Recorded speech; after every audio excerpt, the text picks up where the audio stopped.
Hey guys, thanks so much for joining me again this week for another video. For those of you who don't know, my name is Karina, and every week here, usually on Fridays, I post a new art video, whether it be a Copic illustration, watercolor illustration, or something along those lines. And as you can see, that's my two favorite mediums to use is Copics and watercolors.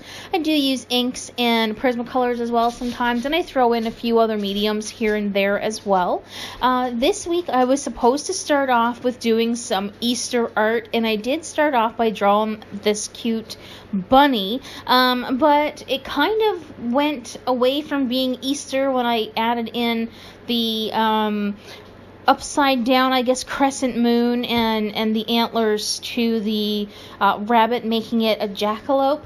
So I've always wanted to draw a jackalope, so I just went with it. And you know, if you want to consider the rabbit would be Easter themed, I mean, that's great, but I don't think it's Easter themed anymore. I am using my Copic markers in this piece, and yeah, the other part of the video that I want to discuss is the fact that I finally found some Hammermill 100-pound paper here where I live after searching for it for 2 years. I know I could have bought it on Amazon, but I didn't because I didn't want to pay that much money for paper when I first started using my Copics.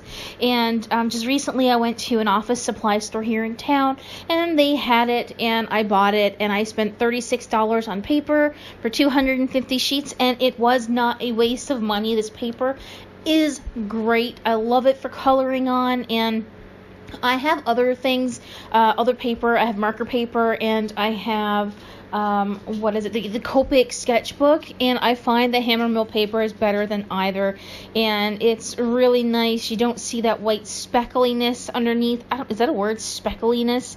But you don't see that on the Hammermill paper, which is great. And usually I oversaturate my paper. I know that's a newbie thing, and I have to figure out how to not do that, but I did oversaturate a little bit in this piece, and I didn't get that washed out look, so that was really, really nice. So that's pretty much where the where this is going. I really don't have a lot to say about the artwork other than what I have said. I would recommend the Hammermill paper to anyone who likes using alcohol-based markers. It's not great for watercolor because I did use some fine tech paint on the stars and the moon, and you can kind of see that it bubbled just a little bit. It's not to the point where you can't use it, but maybe if you're very, very careful, it might be better. That was the only downfall to using the cardstock, but then again, if you're using cardstock, you should already know that you can't use heavy water on it anyway, or water at all, because it just doesn't work that way. One thing I'd like to mention as well is that some of the colors that I'm using in this video are different than what I've used previously, because I was given the 36E Chow set for my birthday, which is not until May, but they came early.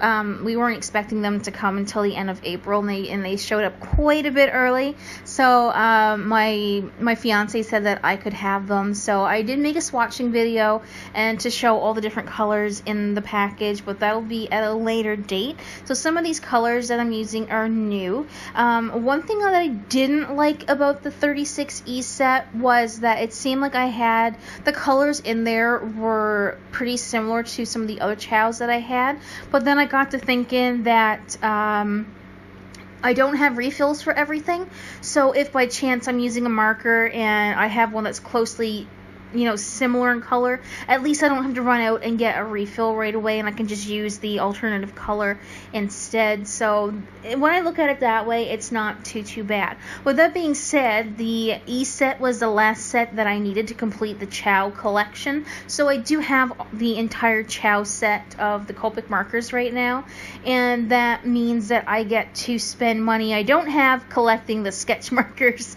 So I do need to start getting some refills and some sketch markers that would kind of fill in some gaps where I don't have colors to do like a gradient kind of thing. I don't think I'm saying I don't think I'll get all the colors because a lot of them are pretty similar, but you know, it's a collecting thing now, so who knows? Who knows? I might just fork over the money and collect them all, but I still have a ways to go. I probably still have about $2,000 worth of markers to buy, if not more, and then all the refills on top of it, but I really enjoy using the Copics. I don't really have anything else to say, so what I think I might do is to just leave you guys with some music, and if you have any questions or if you want to leave a comment down below, you can. It would be greatly appreciated. I should tell you that this jackalope will be on my Redbubble as a sticker. I'm not sure if it'll be on other merchandise as well, but I'm certain as I'm recording this voiceover that it will definitely be a sticker by the time this video goes up. So if you're interested in getting that, you can pop over to the Redbubble shop.